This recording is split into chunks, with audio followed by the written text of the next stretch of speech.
Hello दोस्तों, स्वागत है आज के इस वीडियो में।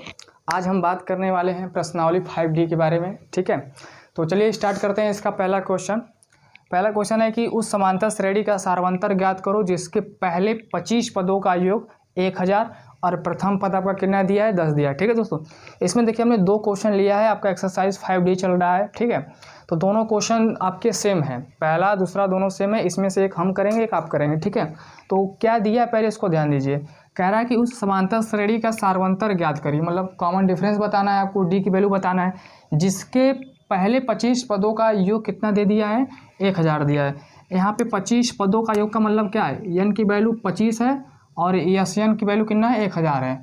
और ए की वैल्यू क्या दे दिया है आपको, 10, मतलब प्रथम पद आपको कितना दे दिया है भाई, 10 दे दिया है। तो अब हम क्या करेंगे, यहाँ पे लिखेंगे। ठीक है, लिखेंगे क्या, जो जो दिया है, क्या दिया है, एन बराबर 25 दे दिया है, प्रथम पद ए बराबर आपको 10 दे दिया है। ठीक है, और यस 25 की वैल्यू कितनी दी है भाई, 1000। यस का मतलब होता है सम का मतलब होता है योग। ठीक है, तो यहाँ आपको वैल्यू गिवन है। अब हम क्या करेंगे, अब हम फार्मूला लगाएंगे, यस एन बराबर एन अपान टू ब्रैकेट में 2a plus n-1 into D. ठीक है, ये आपका फार्मूला होता है। यहाँ पे ध्यान से देखिए, एस एन की वैल्यू कितनी दी है आपको, एस एन की वैल्यू दी है 1000, तो हम यहाँ पे क्या रखेंगे भाई, 1000 रख देंगे। और ए की वैल्यू कितनी दी है आपको, ए की वैल्यू मतलब क्या, प्रथम पद आपको दे दिया है, प्रथम पद आपको दिया है कितना, 10 दिया है। ठीक है, आपसे कॉमन डिफरेंस मतलब डी की वैल्यू पूछ रहा है, तो करेंगे कैसे, ध्यान दीजिए। यहाँ पे 1000 हो जाएगा बराबर एन की वैल्यू 25/2, 2 इंटू ए कितना है आपका भाई 10 प्लस एन आपका 25 है -1, डी कितना है आपका, डी तो पता करना है, कॉमन डिफरेंस यही तो सारवंतर होता है। ठीक है, अब यहाँ से 1000 बराबर 25/2, 10 दूनी 20 प्लस 24 हो जाएगा, यहाँ पे क्या हो जाएगा, 24 हो जाएगा। ठीक है, और 24 डी हो जाएगा यहाँ से। इसके बाद हम क्या करेंगे, देखिए यहाँ से 2 आप बाहर निकाल लीजिए, कॉमन ले लीजिए, तो 1000 बराबर 25/2, जब 2 कॉमन लेंगे तो यहाँ बचेगा अंदर 10 प्लस 12 डी। ठीक है, 2 से 2 कैंसिल हो जाएगा। 25 को गुणा 10 में करेंगे तो कितना हो जाएगा आपका, 250 हो जाएगा। और 12 का 25 में करना है, तो 12 का जब 25 में करेंगे तो क्या हो जाएगा, यहाँ पे 5 दूनी 10, 2 दूनी 4 5, 25 का 25। ठीक है, 0 5 5 10 तो 300, तो यहाँ पे 300 डी हो जाएगा। ठीक है, 300 क्या हो जाएगा, डी हो जाएगा। अब हमें क्या करना है भाई, यहाँ पे 1000 माइनस 250 कर देते हैं, तो यहाँ पे क्या हो जाएगा, 1000 माइनस 250 बराबर 300 डी हो जाएगा। समझ में आ रहा है, किसी कोई समस्या नहीं। तो 1000 में से इतना घटा देंगे तो कितना आएगा, 0, 10 में से 5 गया 5, 9 से 2 गया 7। ठीक है, 750 बराबर 300 डी। अब 300 को नीचे कर दीजिए, तो 750 बटा कितना हो जाएगा, 300 बराबर डी। 0 से 0 कैंसिल हो जाएगा। अब बताइए, 5 से काट दीजिए, तो 5 कम 5 बचेगा 2, 5 बचे 25। ठीक है, और 5 छक्का 30, तो कितना हो जाएगा, 15/6 बराबर डी। 2 फिर 5 से 3 से काटिए, 3 दूनी 6, 3 5 15, तो 5 बटा क्या गया 2 बराबर डी। अब इसको सॉल्व करेंगे तो 2.5 आ जाएगा, जो कि डी की वैल्यू रहेगी। मतलब आपका जो सारवंतर आ गया 2.5 आ गया। ठीक है, ये सब कैलकुलेशन का खेल है। यहाँ पे बहुत आसान क्वेश्चन है मेरे भाई। आपको क्या पता करना था, उस समांतर श्रेणी का सारवंतर ज्ञात करो जिसके पहले 25 पदों का, पहले 25 पदों का मतलब क्या, पदों की संख्या 25 का योग 1000 है, मतलब यस 25 की वैल्यू 1000 है। और प्रथम पद आपको कितना दे दिया है, 10 दे दिया है, तो हमने यहाँ पे रख दिया। अब हम क्या जानते हैं फार्मूला, यस एन बराबर एन अपान 2 into 2a plus n-1 into D. इस फार्मूले में आप एस एन की वैल्यू रखेंगे, एन की वैल्यू रखेंगे, ए की वैल्यू रखेंगे। चूंकि डी हमें पता करना है, यही कॉमन डिफरेंस होता है, यही सारवंतर होता है, तो सब वैल्यू पुट करके आप कैलकुलेट जब कर देंगे कैलकुलेट, तो आपका आंसर आ जाएगा। ठीक है, तो ये पहले क्वेश्चन की बात हो गई। दूसरा क्वेश्चन भी उसी तरह से कह रहा है कि उस एपी का सारवंतर ज्ञात करो जिसके पहले 3 पदों का योग आपको कितना दे दिया है, 1020 दे दिया है। पहले 3 पदों का योग आपको 1020 दिया है और प्रथम पद आपको 5 दिया है। सेम दोनों क्वेश्चन है मेरे भाई, आप इसको ट्राई करिएगा जरूर। ठीक है, और डी का वैल्यू आप पता करिएगा और बताइएगा कमेंट में। ठीक है, तो चलिए इसको आप नोट कर लीजिए, हम क्वेश्चन नंबर 3 के बारे में डिस्कस करेंगे, ठीक है। ओके, दोनों क्वेश्चन आपके सेम है, इसलिए मैं पहला बता दिया हूँ, दूसरा आपके लिए छोड़ रहा हूँ। तो उम्मीद है कि आप समझ गए हैं इसका पूरा सॉल्यूशन कैसे होगा, ठीक है। चलिए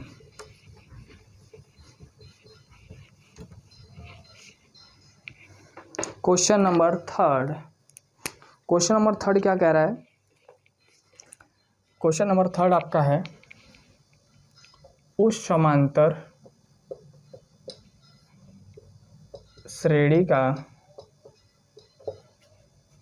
प्रथम पद ज्ञात करो जिसमें पदांतर 3 और A12 = 37 हो, ठीक है मेरे भाई। ये क्वेश्चन देखिए आपको दिया है, ये जो क्वेश्चन है आपके एनसीईआरटी का भी है, ये क्वेश्चन जो है आपके एनसीईआरटी का भी है, ठीक है। तो आपके एनसीईआरटी में ये चीज़ दिया है मेरे भाई, तो उम्मीद है कि आप इस क्वेश्चन को बेहतर तरीके से समझेंगे भी। एक बार क्वेश्चन को पढ़ते हैं, समझते हैं, फिर आगे बढ़ते हैं। देखिए दिया क्या है, उस समांतर श्रेणी का प्रथम पद ज्ञात करो। आपको ए की वैल्यू पता करनी है जिसमें पदांतर का मतलब क्या होता है? पदांतर का मतलब होता है पदों का अंतर, और पदों का अंतर ही होता है कॉमन डिफरेंस, जिसको हम लोग सार्वंतर बोलते हैं। उस जिसे हम लोग क्या बोलते हैं? सार्वंतर। तो आपको सार्वंतर कितना दे दिया है? 3 दे दिया है, ठीक है। सार्वंतर आपको कितना दे दिया है? 3 दे दिया है। और यहाँ पे E12 का वैल्यू मतलब क्या होता है? 12वां पद आपको कितना दिया है? 37 दिया है। E12 का मतलब क्या होता है? ये आपको 12वां पद है, ठीक है। 12वां पद का मान कितना दिया है? 37 दिया है। तो आप अब क्या करेंगे? जो दिया है उसको लिख लीजिए। क्या गिवेन है भाई? क्या गिवेन है बताइए? गिवेन ये है कि पदांतर मतलब D बराबर 3, A12 बराबर 37, ठीक है। पता क्या करना है? ए की वैल्यू पता करना है आपको, ए की वैल्यू पता करना है। तो कैसे होगा आप ध्यान दीजिए। A12 क्या होता है? A + n-1 × D, ये आप जानते हैं, ठीक है। तो यहीं पे सब वैल्यू पुट करो। A12 की वैल्यू 37 बराबर ए आपको कितना है? ए आपको पूछा है, और n कितना है? 12 - 1, D कितना दिया है? 3 दिया है। तो 37 बराबर A + 11 × 3 = 33, 33 उस साइड जाएगा, 37 माइनस कितना हो जाएगा? 33 बराबर A। तो यहाँ कितना जाएगा? 6। मतलब प्रथम पद कितना हो गया? अरे 7 में से 3 जाएगा भैया, कितना बचेगा? 4 बचेगा। अर्थात आपका जो प्रथम पद है, फर्स्ट टर्म है, वो उसकी वैल्यू कितनी है? 4 के बराबर है, ठीक है, 4 के बराबर है। तो ये छोटा सा क्वेश्चन है आपके एनसीईआरटी का है, आप इसको ज़रूर नोट करिएगा। अब हम क्वेश्चन नंबर नेक्स्ट आपको डिस्कस करने वाले हैं, ठीक है। क्वेश्चन नंबर 4 थोड़ा सा बड़ा है। बड़ा का मतलब लैंग्वेज में बड़ा है, इसको कैसे करना है ध्यान दीजिए, ठीक है। केंद्र ए से प्रारंभ करते हुए, आपका केंद्र यहाँ पे ए है, ए मान लीजिए आपका सेंटर है, ठीक है। यहाँ पे आपका क्या है भाई? सेंटर है, ठीक है। सेंटर ए से प्रारंभ करते हुए और बी को लेते हुए, इस बी को पूरा लेते हुए, ठीक है, बी को लेते हुए त्रिज्याएँ 0.5, 1, 1.5, 2.50 ... वाले उत्तरोत्तर अर्धवृत्तों को खींचकर एक सर्पिल बनाया गया है। सर्पिल का मतलब होता है स्पायरल बनाया गया है, ठीक है। जैसा कि आकृति में दिखाया गया है, ये आकृति आपका है, फिगर है। 13 क्रमागत अर्धवृत्तों से बने इस सर्पिल की कुल लंबाई क्या होगी? ठीक है, 13 क्रमागत अर्धवृत्तों से बने इस सर्पिल की कुल लंबाई क्या होगी? दोस्तों इस क्वेश्चन में ध्यान दीजिए। जो पहला अर्धवृत्त बना है उसकी त्रिज्या कितनी है? 0.5 है। दूसरा जो अर्धवृत्त बना है उसकी त्रिज्या 1.0 सेंटीमीटर। तीसरा जो बना है उसका त्रिज्या है 1.5। इसी प्रकार हम निकालेंगे कि जो 13वां वृत्त है उसकी त्रिज्या क्या होगी। ओके, 13वां जो वृत्त होगा उसकी त्रिज्या क्या होगी, और वहाँ से हम यह निकालेंगे 13वें वृत्त की कुल लंबाई। क्या निकालेंगे? कुल लंबाई। तो दोस्तों सबसे पहले ध्यान दो, यहाँ पे सॉल्व कैसे करेंगे। थोड़ा सा क्वेश्चन को समझिएगा आप लोग। पहले अर्धवृत्त की त्रिज्या, पहले अर्धवृत्त की त्रिज्या, ठीक है, कितना है भाई? आपको यहाँ पे देखिए R1 कितना दे दिया है। आप मान लीजिए आपका R1 है, ठीक है, R1 आपको 0.5 सेंटीमीटर दे दिया है। इसी प्रकार आप देखेंगे दूसरे मतलब R2 का मतलब होता है दूसरे अर्धवृत्त की त्रिज्या कितनी है भाई? 1.0 सेंटीमीटर। इसी प्रकार R3 कितना दे दिया है आपको? 1.5 सेंटीमीटर। और R4 कितना दे दिया है आपको? 2.0 सेंटीमीटर।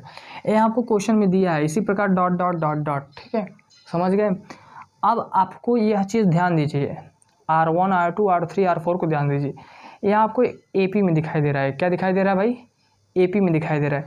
तो यहाँ से आपको जो AP मिला है 0.5 1.0 1.5 2.0 डॉट डॉट डॉट डॉट, ठीक है। ये तो चौथे वृत्त की त्रिज्या है। अब हमें निकालना है क्या है? 13वें वृत्त की त्रिज्या क्या होगी, ठीक है, समझ में आ रहा है। अब ध्यान दीजिए, यहाँ से आपको A की वैल्यू क्या है? A की वैल्यू 0.5 है। कॉमन डिफरेंस कितना हो जाएगा? 0.5 हो जाएगा, ठीक है। अब आपको क्या पता करना है भाई? A13 मतलब पदों की संख्या कितनी लेनी है? 13 लेनी है। तो यहाँ से A13 निकालेंगे तो हो जाएगा A plus n-1 into D हो जाएगा, यही हो जाएगा। अब दोस्तों हम क्या करते हैं कि हम इसको थोड़ा सा हटाते हैं, ठीक है, हमारे पास जगह कम है इसलिए हम इसको ऊपर वाले को हटाते हैं। बिल्कुल ध्यान समझेंगे, यहाँ प्रश्न बहुत आसान है, बस लिखा गया है बहुत बड़ा में। तो यहाँ से क्या हो जाएगा? A13, A की वैल्यू क्या है? 0.5 प्लस n की वैल्यू क्या है? 13 -1, डी कितना है आपका? 0.5। अब जब इसको कैलकुलेट करेंगे यहाँ से तो क्या हो जाएगा? A13 = 0.5 प्लस 12 इंटू 0.5, ठीक है। अब कैलकुलेट कर दीजिए कितना? 12 पंजे 60 मतलब 6 आ जाएगा। इसको जब जोड़ेंगे तो A13 आपका कितना आ गया? 6.5 आ गया। मतलब 13वें वृत्त की जो त्रिज्या है कितना निकल के आया है? 6.5 निकल के आया। इसको भी हम अरेंज कर देना, आप इसको नोट कर लीजिएगा, ठीक है, क्योंकि प्रश्न थोड़ा सा बड़ा हो गया है तो जगह कम है, जगह कम है तो इसको एडजस्ट करना सीखिए। आप वीडियो को रोक कर नोट कर लीजिएगा, बाकी आप समझ रहे हैं क्या हो रहा है। तो 13वें वृत्त की त्रिज्या कितनी आ गई? 6.5 आ गई। मतलब आप जो आपकी जो श्रेणी बन रही थी, जैसे आपकी श्रेणी क्या बन रही थी? यही श्रेणी बन रही थी। तो यहाँ तक आप जब निकाले हैं डॉट डॉट करके, यहाँ तक डॉट डॉट डॉट, तो 13वां वृत्त कितना है भाई? 6.5 सेंटीमीटर का आ गया, ठीक है, ये आपका आ गया। तो आपका जो प्रथम पद इतना है, सार्वंतर भी आपको पता चल गया, और अंतिम पद, सबसे बड़ी बात, अंतिम पद का मतलब 13वां जो अर्धवृत्त था उसकी त्रिज्या 6.5 है। अब कह रहा है कि कुल लंबाई बताइए, क्या बताना है? कुल लंबाई। अच्छा भाई, कुल लंबाई निकालने जाएंगे तो उसका क्षेत्रफल ही तो निकालेंगे। क्या निकालेंगे? क्षेत्रफल ही निकालेंगे, ठीक है। अब जब आप क्षेत्रफल निकालने जाएंगे तो एसएन की वैल्यू लगाएंगे, एसएन का फार्मूला लगाएंगे, ठीक है, यही समझ में आ रहा है ना। तो कैसे होगा बताइए? क्षेत्रफल क्या होता है? पाई आर सॉरी, क्षेत्रफल नहीं निकालेंगे, आप निकालेंगे उसका परिमाप, क्योंकि भाई हमें इसकी लंबाई चाहिए ना, ये लंबाई, जैसे ये आपका है तो यही लंबाई चाहिए, ठीक है, फिर उसके बाद ये लंबाई चाहिए, हैं। इसी प्रकार 13वें अर्धवृत्त का जो लंबाई है वो क्या हो गया? उसकी परिधि होगा। परिधि क्या होता है? 2πr होता है। चूँकि अर्धवृत्त है इसलिए आप 2 से डिवाइड करोगे तो πr आ जाएगा। मेरी बात से सहमत है कि नहीं? आप बस इतना बताइए। जब 13वें वृत्त का लंबाई निकालेंगे, जो 13वां वृत्त आपका नहीं है, चूँकि अर्धवृत्त है, तो परिधि क्या होता है किसी वृत्त का? 2πr होता है। तो अर्धवृत्त का निकालेंगे, 2 से भाग देंगे तो πr आ जाएगा, ठीक है। तो 13वां जो वृत्त होगा क्या होगा? उसकी जो लंबाई क्या होगी? πr1 plus πr2 plus dot dot dot πr13। कहने का मतलब पहले वृत्त की लंबाई, दूसरे वृत्त की लंबाई, तीसरे वृत्त की लंबाई, डॉट डॉट 13वें वृत्त की लंबाई, ठीक है। अब यहाँ से मेरे भाई पाई कॉमन ले लो आप, हैं, तो क्या हो जाएगा? r1 plus r2 plus dot dot r13 हो जाएगा, ठीक है। अब मेरे भाई ये चीज़ क्या होगा बताओ? ये चीज़ पूरा कितना दिया है आपको? या तो ये चीज़ समझ में आ गया? अब देखो क्या करेंगे, यहाँ से हम लोग एक चीज़ निकालो, क्या होता है formula? Yes n/2 a plus यल होता है, यही तो होता है मेरे भाई। अब हम क्या करेंगे? पूरा पाई है, ठीक है। पूरा कितना है आपका पाई है, ओके का पाई है। या तो यहाँ पे ध्यान दीजिए एक चीज़ और आप लिख सकते हो, यहाँ पे पहले आप क्या लिख सकते हो, वैल्यू रख दो पहले पाई। R1 कितना है भाई 0.5 है, प्लस R2 कितना है 1, R3 कितना है 1.5, डॉट डॉट ऐसे R13 कितना निकाले हैं आप लोग 6.5 निकाले हैं, तो निकाले हैं यहाँ से देखिए ये।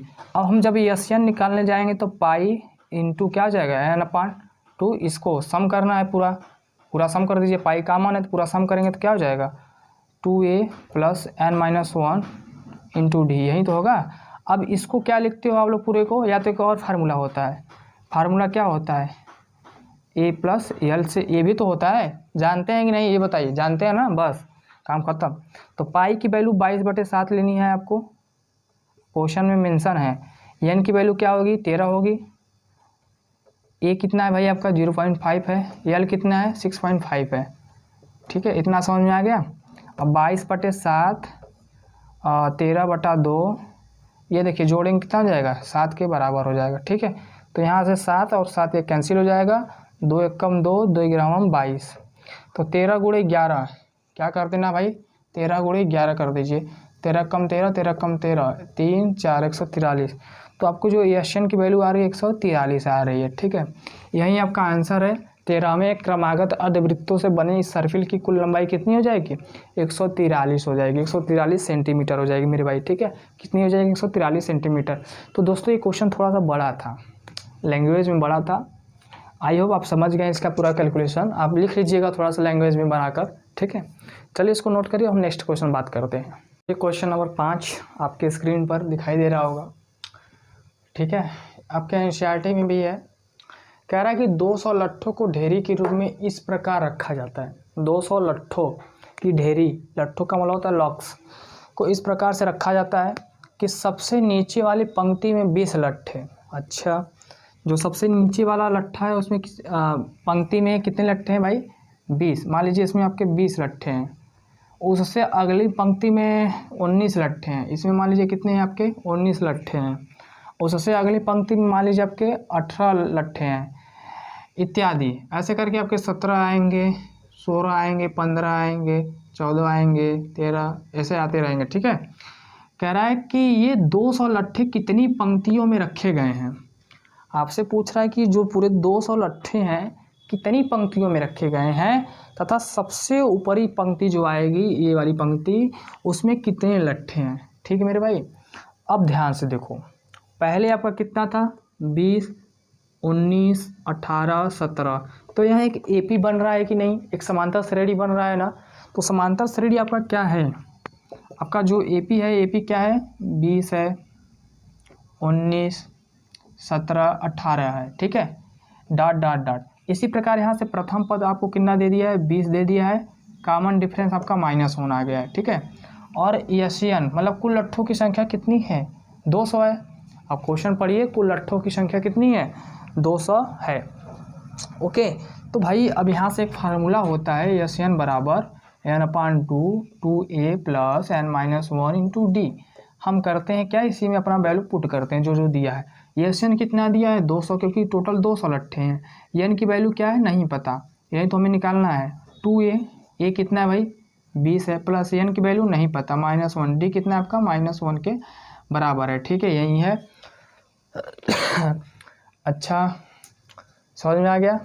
अब सॉल्व करिए, इसको कैसे सॉल्व होगा, 400 हो जाएगा बराबर एन, 20 दूनी 40, देखिए -1 करेंगे -n हो जाएगा, +1 हो जाएगा, तो 400 बराबर, अब ये क्या हो जाएगा 40 से 41 हो जाएगा, तो n बराबर n इंटू 41 माइनस n को अंदर कर दीजिए, तो 40 400 और 41 n-n² हो जाएगा।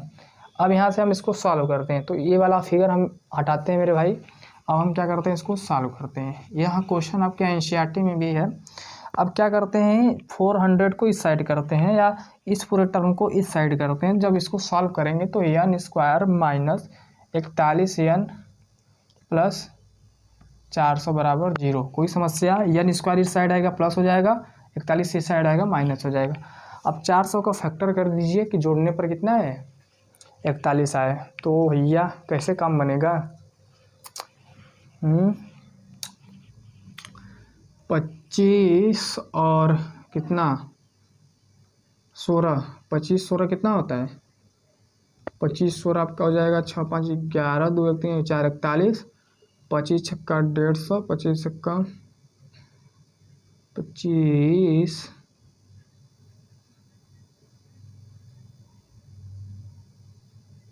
हैं 25 और 16 आएगा। अरे मेरे भाई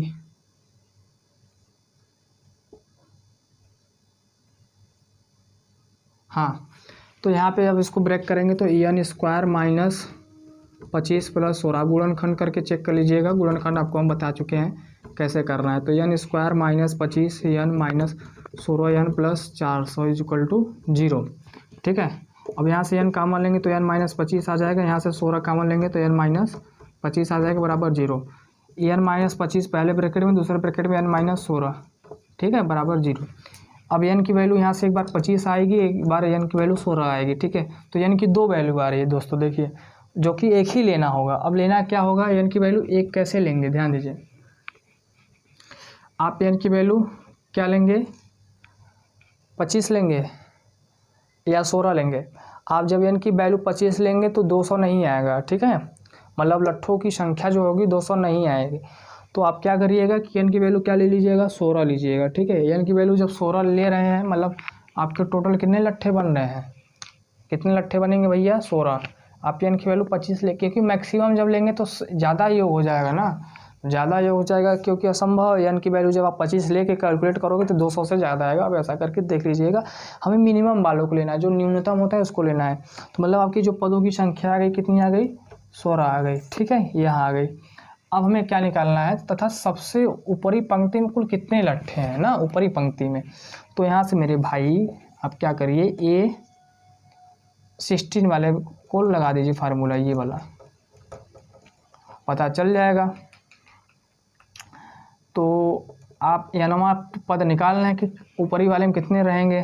तो ए की वैल्यू कितनी है, 20 प्लस एन कितना है, यही तो आपको निकालना है। एन की वैल्यू क्या रखेंगे आप, सबसे ऊपरी लट्ठे में कितने हैं, एन की वैल्यू बताइए क्या रखेंगे, 16 रखेंगे। तो यहाँ 16 माइनस 1 इंटू डी, 16वां पद, तो 20 और डी की वैल्यू क्या है आपकी, -1 के बराबर है। ठीक है, 20 अब 15 इंटू -1 हो जाएगा यहाँ पे, तो 20 और 15 कम 15 -15, 20 बराबर, अब 20 में से 15 घटा दीजिए 5। तो आपका जो एनवां पंक्ति होगा, एनवां पंक्ति होगा उसमें कितने आपके लट्ठे आएंगे, 5। ठीक है, एनवें पंक्ति में आपके टोटल लट्ठों की संख्या कितनी है, 5 है। और आपके टोटल कितने बनेंगे ऐसे कॉलम, पंक्तियाँ कितनी बनेंगी, 16 बनेंगी। ठीक है, 16 पंक्तियाँ बनेंगी। अच्छा, हमने 16 यहाँ पे क्यों लिया, 25 क्यों नहीं लिया, क्योंकि हमें मिनिमम को चुनना है, जो न्यूनतम होता है, जो कम होता है उसको चुनना है। अगर आप एन की वैल्यू 25 लेंगे तो लट्ठों की संख्या 200 नहीं आएगा। आप ऐसा करके चेक कर लीजिएगा। नहीं आएगा मतलब क्या है, yes n is equal to n upon 2a plus n minus 1 into d. आप एन की वैल्यू जब 25 रख के कैलकुलेट करोगे तो यहाँ पे जो एस एन आएगा 200 के बराबर नहीं आएगा, इसलिए हम 16 लेंगे। और क्यों पता चलेगा, क्योंकि हमें सबसे कम वाले को लेना होता है। ठीक है, इसलिए जब हम 16 को लेंगे तो टोटल आपकी कितनी पंक्तियाँ बनेंगी भाई, 16 बनेंगी। और सबसे लास्ट वाली पंक्ति में कितने लट्ठे रहेंगे आपके, 5 रहेंगे। तो ये आपके क्वेश्चन का पूरा सॉल्यूशन है। उम्मीद है आप समझ गए। आप इसको नोट करके हम अगला क्वेश्चन बताएंगे। ठीक है, चलिए भैया, क्वेश्चन नंबर अगला देखिए क्या कह रहा है। आपके डॉक्टर मनोहरी बुक से क्वेश्चन कराया जा रहा है, लेकिन अब क्वेश्चन वो कराए जा रहे हैं जो कि एनसीईआरटी में है। कहने का मतलब अब सारा क्वेश्चन कराना इम्पॉसिबल है।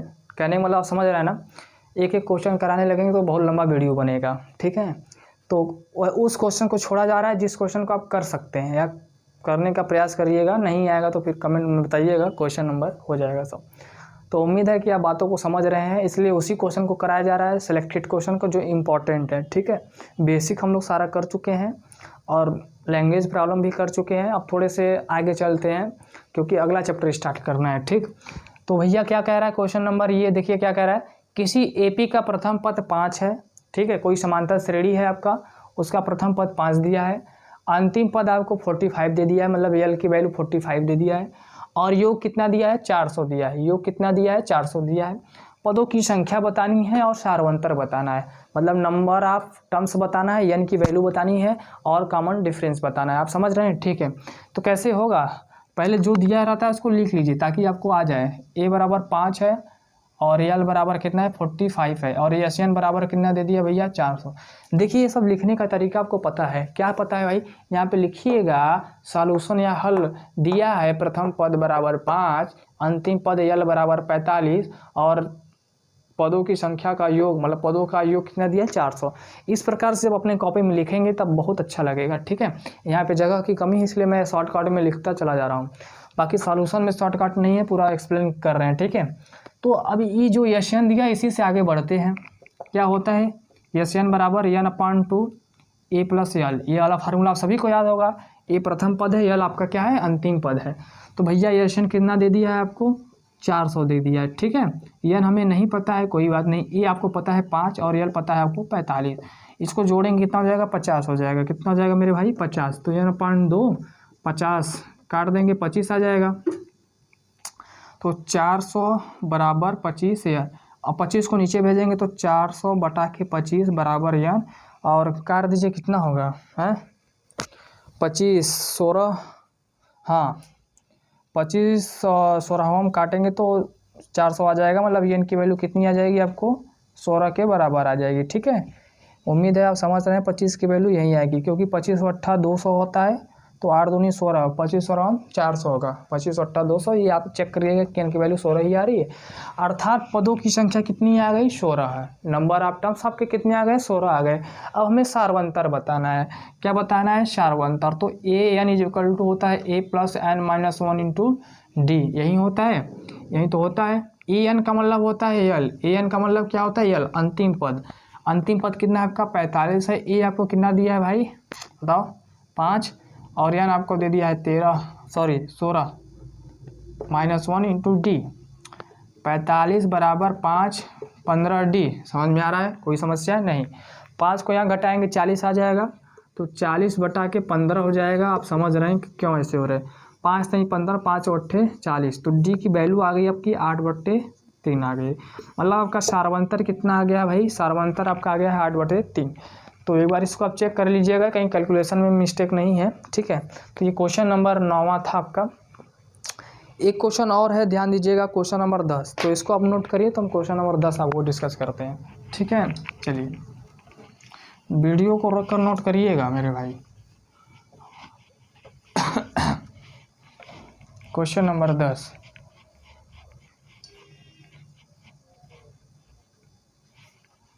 इसको हटा दे रहे हैं, आप नोट कर चुके होंगे मुझे उम्मीद है पूरा, आप बहुत तेज हैं, नोट कर लिए होंगे, वीडियो को रोक कर नोट करना भी चाहिए, ठीक है। चलिए क्वेश्चन नंबर 10 देखिए, मैं पढ़ रहा हूँ। उस समांतर श्रेणी के 22 पदों का योग ज्ञात कीजिए। अच्छा 22 पदों का योग ज्ञात कीजिए, जिसमें आपको डी कितना दे दिया है 7 दे दिया है, अब 22वां पद कितना दे दिया भाई 149 दे दिया है ना। एक बार मैं क्वेश्चन को लिख भी देता हूँ, आपके यहाँ एनसीईआरटी में भी है। उस एपी के प्रथम 22 पदों का योग ज्ञात कीजिए, जिसमें डी बराबर 7 है और 22वां पद 149 है, ठीक है। ये आपका प्रॉब्लम है, ये आपको दिया है 22वां पद कितना है 149 है, ठीक है 149 है। तो मेरा पेन कहाँ गया भाई, पेन पेन पेन पेन इधर है। ध्यान दीजिए, क्वेश्चन तो समझ गए हैं, आसान है, कर लेंगे मुझे उम्मीद है। उस एपी की प्रथम 22 पदों का योग ज्ञात कर रहा है, मतलब पदों की संख्या 22 दे दिया है आपको, एन दे दिया है, जो दिया है उसको लिख लो, एन बराबर 22, ठीक है। डी बराबर 7, अब 22वां पद कितना है मतलब 149 दे दिया है, ठीक है। तो सबसे पहले आप क्या करेंगे, यहाँ से योग ज्ञात करना है, तो योग ज्ञात करिए। अब 22वां पद का मतलब क्या है, अंतिम पद आपको दे दिया है, यही तो दिया है। फार्मूला क्या होता है, एस एन बराबर एन अपान 2 2a plus n-1 into D. ठीक है, यही फार्मूला होता है। आपको यहाँ से n पता है, d पता है, लेकिन प्रथम पद नहीं पता है। तो प्रथम पद कहाँ से आएगा मेरे भाई? प्रथम पद आएगा यहाँ से। इस फार्मूले से आप प्रथम पद निकालिएगा। निकाल लेंगे कि नहीं, बताइए कैसे निकालेंगे? अरे भाई ये n की जगह पे 149 रखो, n की जगह पे 22 रखो, -1 d कितना दिया है? 7 दिया है।